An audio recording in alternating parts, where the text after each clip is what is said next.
Kalau punya anak jangan dimasukkan di sekolah Wahabi. Jangan dimasukkan di lembaga Wahabi. Saudara masuk ke sana, sebentar lagi anak saudara akan menjadi anak durhaka. Kalau ahlus sunnah ini tauhidnya ikut Al-Quran dan ikut Rasulullah. Kalau tauhidnya Wahabi ini sumbernya dari Abu Jahal dan Abu Lahab. Anak saudara punya anak, ibu-ibu punya anak, punya bapak-bapak punya anak. Kalau punya anak jangan dimasukkan di sekolah Wahabi, jangan dimasukkan di lembaga Wahabi. Mengapa? Kalau anak saudara sekolah di sekolahnya Wahabi, belajar di lembaganya Wahabi, sebentar lagi anak saudara menjadi anak durhaka pada orang tua. Na'udzubillah min durhaka saudara sama orang tua. Bulan Februari saya diundang tabligh akbar oleh pengurus PCNU Kabupaten Tojo Una-Una Sulawesi Tengah. Saya sampaikan pada mereka, punya anak jangan dimasukkan di lembaga tahfidz, rumah tahfidz, SDIT atau pondok punya Wahabi. Mengapa? Kalau anak saudara masuk ke sana, sebentar lagi anak saudara akan menjadi anak durhaka. Betul apa enggak betul? Betul.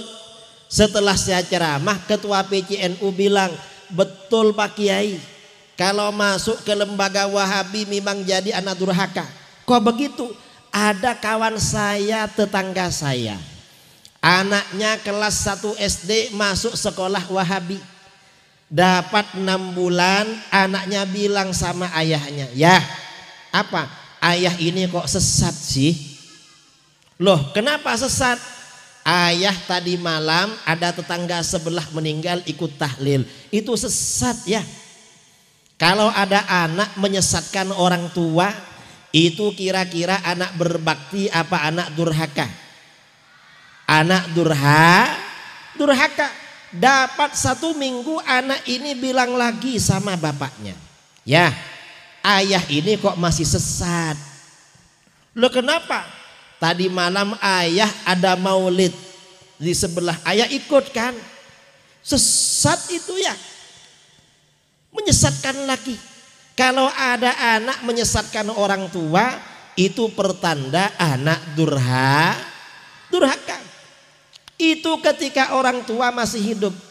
Kalau orang tua sudah meninggal bagaimana? Orang tua sudah meninggal lebih parah lagi saudara. Ini kejadian yang terjadi di Tojo Una-Una.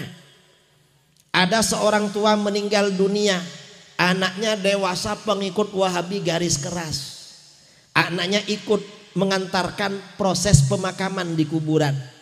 Setelah dimakamkan, lalu makamnya ditutup rata dengan tanah, kiai yang ada di situ mau membacakan talqin.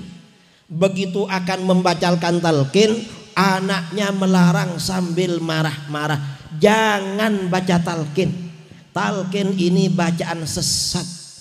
Karena kiai yang ada di situ tetap baca talqin, masyarakat bersikeras baca talqin. Akhirnya sang anak ini bersama 2 orang kawannya pergi meninggalkan proses pembacaan talqin sambil tertawa terbahak-bahak. Kalau ada anak menertawakan proses pemakaman orang tuanya, kira-kira itu anak durhaka apa anak berbakti? Anak durhaka. Karenanya hati-hati saudara. Kalau ada anak saudara, cucu saudara masuk di lembaga swasta, lihat itu lembaganya Aswaja apa Wahabi. Kalau lembaganya Wahabi, segera dikeluarkan, dipindah ke lembaga Ahlus Sunnah wal Jamaah. Dan setelah orang tuanya meninggal, anak durhaka lagi. Kalau orang Ahlus Sunnah wal Jamaah, pagi-paginya orang tuanya meninggal dimakamkan, malamnya bikin acara tahlilan dan kenduri. Itu namanya berbakti pada orang tua. Tapi kalau anaknya Wahabi, akan menutup pintu, gak ada tahlil, gak ada kendu. Dasar anak durhaka. Dalam perjalanan waktu, anak-anak ini kalau ahlus sunnah wal jamaah akan ziarah ke makam orang tuanya. Kadang hari Jumat, kadang sebulan sekali, setahun sekali. Tapi kalau anaknya ikut Wahabi, gak bakalan ziarah ke makam orang tua. Dasar anak durhaka saudara. Jadi anak durhaka. Karenanya kita ini hati-hati dengan ajaran Wahabi. Kalau punya tetangga, punya saudara, anaknya masuk di lembaga Wahabi, maka nasihati dia agar anaknya dipindah ke lembaga Ahlus Sunnah wal Jamaah, agar anaknya tidak menjadi anak durhaka. Kadang-kadang masyarakat awam ini terpengaruh, tertipu dengan slogan Wahabi. Wahabi ini slogannya, kalau memanggil ustadznya biasanya dipanggil dengan ustadz sunnah. Ustadznya dipanggil dengan ustadz tauhid, dai tauhid. Tapi kalau para habaib, kiai-kiai dipanggil penceramah bid'ah, ustadz syubhat. Itu kata mereka. Itu hanya propaganda saudara. Wahabi ini walaupun sering bilang mereka menganggap ustadznya sebagai ustadz tauhid, perlu diingat tauhidnya Wahabi ini beda dengan tauhidnya Ahlus Sunnah. Bedanya apa? Kalau Ahlus Sunnah ini tauhidnya ikut Al-Quran dan ikut Rasulullah. Kalau tauhidnya Wahabi ini sumbernya dari Abu Jahal dan Abu Lahab.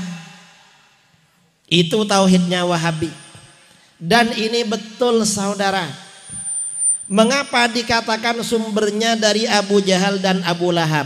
Wahabi ini aneh. Kedua orang tua Rasulullah SAW oleh mereka dikafirkan.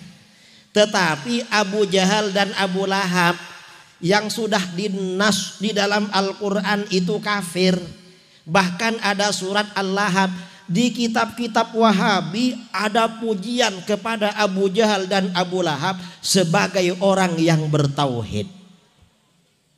Kita ini kalau baca kitab Wahabi, misalnya pendiri Wahabi Syekh Muhammad bin Abdul Wahab An-Najdi punya kitab berjudul Kashfus Syubhat.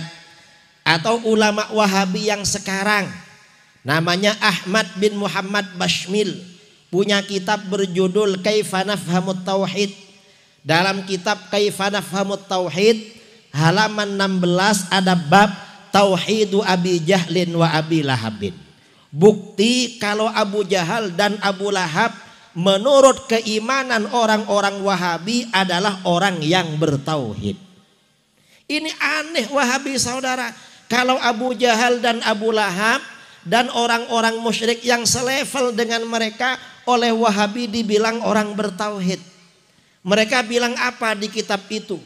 Inna Aba Jahal wa Aba Lahabin wa man ala syakilatihim minal musyrikin kanu yu'minuna billah wa yuwahhidunahu fir rububiyyah khaliqan wa raziqan muhyiyan wa mumitan darran wa nafi'an wala yusyrikunahu fi dzalika syai'a.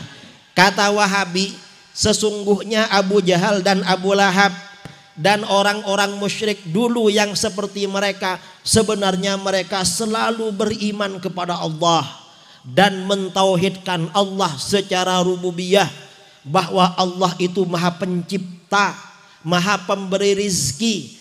Allah itu Maha yang mematikan dan menghidupkan. Allah yang mendatangkan manfaat dan madarat. Mereka tidak syirik sedikit pun dalam hal itu. Ini kata Wahabi saudara. Jadi Wahabi ini ajarannya mengagungkan Abu Jahal dan Abu Lahab. Tapi kedua orang tua Rasulullah SAW oleh mereka dimasukkan ke neraka.